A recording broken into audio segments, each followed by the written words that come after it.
Global skill development mission में आपका स्वागत है। आज हम सीखेंगे कंप्यूटर बेसिक्स के बारे में। कंप्यूटर के बेसिक्स से अभिप्राय आपको कंप्यूटर की बेसिक नॉलेज देने से है, जिससे आप कंप्यूटर को सुचारू रूप से चला सकें। सबसे पहले हम जानकारी लेंगे कंप्यूटर की परिभाषा क्या है, कंप्यूटर की डेफिनेशन क्या है। एक कंप्यूटर एक बिजली से चलने वाली मशीन है जो इंफॉर्मेशन और इंस्ट्रक्शंस को प्राप्त करती है, उन पर प्रोसेसेस अर्थात कार्य करती है और उसके पश्चात आपको आपकी वांछित आउटपुट प्रदान करती है।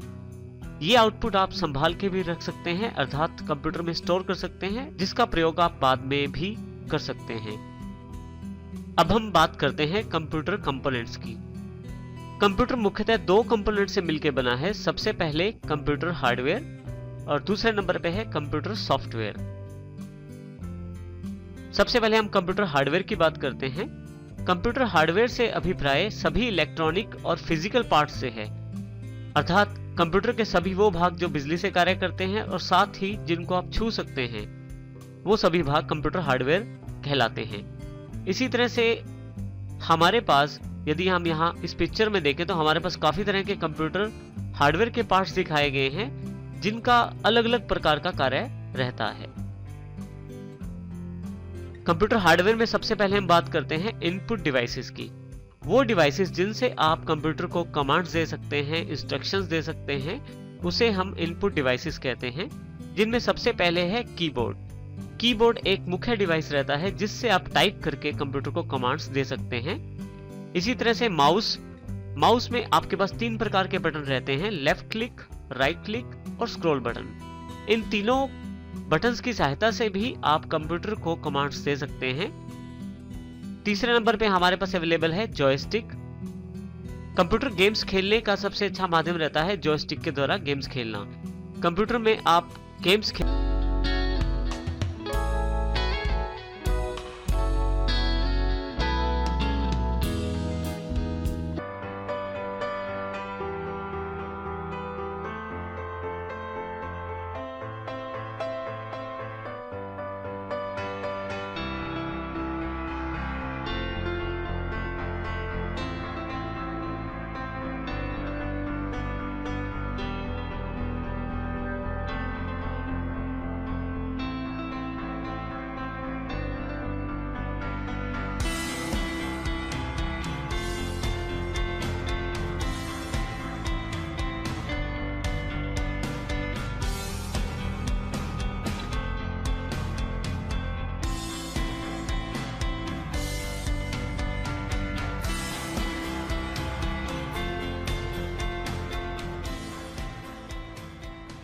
खेलते समय जॉयस्टिक के साथ कमांड्स दे सकते हैं। इसी तरह से हमारे पास स्कैनर रहता है।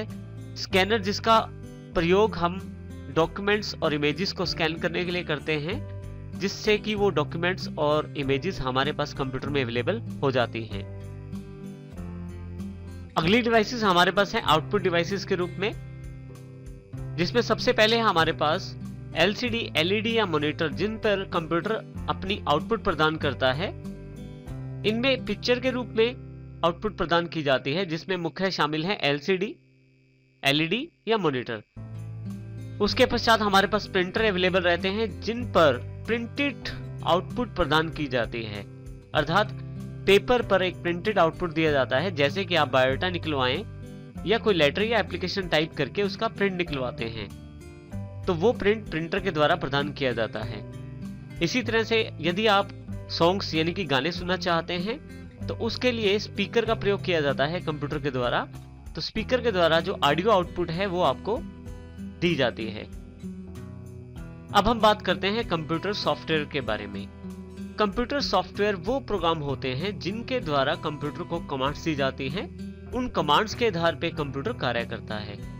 दो मुख्य तरह के सॉफ्टवेयर अवेलेबल रहते हैं कंप्यूटर में। सबसे पहले एप्लीकेशन सॉफ्टवेयर, वो सॉफ्टवेयर जिनका एक विशेष कार्य रहता है, जैसे कि पेंट जिसमें सिर्फ ड्राइंग की जाती है। इसी तरह से वर्ड जिसमें मुख्यतः टाइपिंग का काम किया जाता है। माइक्रोसॉफ्ट एक्सेल जिसके अंतर्गत कैलकुलेशन का काम किया जाता है, फॉर्मुलेशन का काम किया जाता है। इसी तरह से टैली जिसमें अकाउंट्स मेंटेन किए जाते हैं। तो वो सभी सॉफ्टवेयर जो एक खास कार्य करते हैं, एक विशेष तरह का कार्य करते हैं, उनको एप्लीकेशन सॉफ्टवेयर कहा जाता है।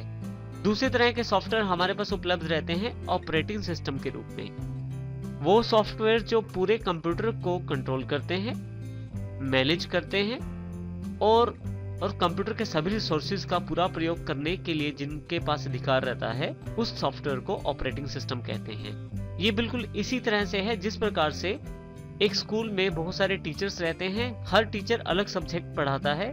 जैसे मैथमेटिक्स का टीचर मैथ्स का, इंग्लिश का टीचर इंग्लिश का, साइंस का टीचर साइंस का सब्जेक्ट पढ़ाता है। जैसे कि हमारे पास एप्लीकेशन सॉफ्टवेयर जो एक खास कार्य करते हैं, परंतु उन सभी टीचर्स को सहयोग करने के लिए स्कूल या कॉलेज में एक प्रिंसिपल अवेलेबल रहता है, जिसका कार्य उन सभी टीचर्स को सहयोग करना है। तो प्रिंसिपल के रूप में हमारे पास यहाँ ऑपरेटिंग सिस्टम रहता है, जिसका मुख्य कार्य कंप्यूटर के सभी रिसोर्सेज का ध्यान रखना होता है और उनका प्रॉपरली प्रयोग करना होता है। ऑपरेटिंग सिस्टम में सबसे मुख्य है माइक्रोसॉफ्ट के द्वारा प्रदान किया गया माइक्रोसॉफ्ट विंडोज के रूप में ऑपरेटिंग सिस्टम है, जो बहुत ही पॉपुलर और बहुत ही प्रयोग किए जाने वाला ऑपरेटिंग सिस्टम है। इसके अतिरिक्त लाइनेक्स, यूनिक्स और उबुंटू भी बहुत ही महत्वपूर्ण ऑपरेटिंग सिस्टम है। यदि हम इन सभी चीजों के बीच में जो अभी तक हमने अध्ययन किया है, उन सभी के बीच में रिलेशन क्रिएट करें, तो हम देखेंगे कि हम यानी कि यूजर्स जो कंप्यूटर का प्रयोग करते हैं, वो मुख्यतः अपना कार्य एप्लीकेशन सॉफ्टवेयर के साथ करते हैं। एप्लीकेशन सॉफ्टवेयर अपने कार्यों को करवाने के लिए ऑपरेटिंग सिस्टम को कमांड्स देते हैं और फिर से ऑपरेटिंग सिस्टम अपना कार्यों को करवाने के लिए हार्डवेयर रिसोर्सेज का प्रयोग करते हैं और इसके लिए वो हार्डवेयर को कमांड्स देते हैं। इसका अर्थ ये हुआ कि ऑपरेटिंग सिस्टम के बिना आप कंप्यूटर से कार्य नहीं ले पाते।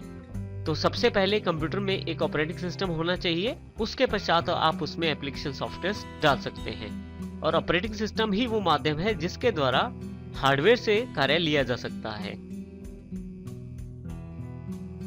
नेक्स्ट हमारे पास है सीपीयू। सीपीयू का अर्थ होता है सेंट्रल प्रोसेसिंग यूनिट। सभी प्रकार के कार्य सीपीयू के द्वारा ही किए जाते हैं। जितनी भी डिवाइसेस इनपुट या आउटपुट, सभी डिवाइसेस सीपीयू के साथ ही कनेक्टेड रहती हैं अपना कार्य करने के लिए। और यहाँ यदि हम ध्यान से देखें तो हमारे पास कीबोर्ड और माउस के साथ तो कमांड्स दी जा सकती हैं, जिनको सीपीयू को दिया जाता है और उन कमांड्स के आधार पे सीपीयू उन कमांड्स पे प्रोसेसिंग करके आउटपुट प्रदान करता है, जो एलसीडी या एलईडी पे, यदि आपको प्रिंटेड चाहिए तो प्रिंटर पे, और यदि वो ऑडियो फॉर्मेट में है यानी कि सॉन्ग्स या गाने हैं तो आप उनको स्पीकर में भी सुन सकते हैं। यहाँ ये ध्यान दीजिए सीपीयू में मुख्यतः दो बटन होते हैं। जो बड़ा बटन होता है उससे आप कंप्यूटर स्टार्ट कर सकते हैं और छोटे वाले बटन से आप कंप्यूटर को रीस्टार्ट कर सकते हैं। सभी इनपुट डिवाइसेस में से सबसे मुख्य डिवाइस रहती है माउस। माउस जिसका प्रयोग कंप्यूटर में कमांड्स देने के लिए सबसे ज्यादा किया जाता है। एक माउस के मुख्य भाग आपके सामने हैं। सबसे पहले इसके पास एक लेफ्ट बटन, एक राइट बटन और एक स्क्रॉल बटन होता है। लेफ्ट बटन को लेफ्ट क्लिक भी कहते हैं, राइट बटन को राइट क्लिक भी कहते हैं। यदि आप कंप्यूटर में कोई चीज सेलेक्ट करना चाहते हैं तो लेफ्ट बटन का प्रयोग कर सकते हैं। इसके अतिरिक्त भी इसके बहुत सारे प्रयोग रहते हैं लेफ्ट बटन के। इसके साथ ही यदि आप किसी चीज की प्रॉपर्टीज के बारे में जानकारी चाहते हैं तो आप राइट बटन का प्रयोग कर सकते हैं। बहुत सारी एप्लीकेशंस पर राइट क्लिक करने पे उनके बहुत सारे मुख्य ऑप्शंस अवेलेबल हो जाते हैं। इसी तरह से जो स्क्रॉल बटन रहता है, यदि आपका डॉक्यूमेंट या पेज बहुत बड़ा है तो आप उसको स्क्रॉल करके देख सकते हैं, अर्थात ऊपर नीचे करके देख सकते हैं।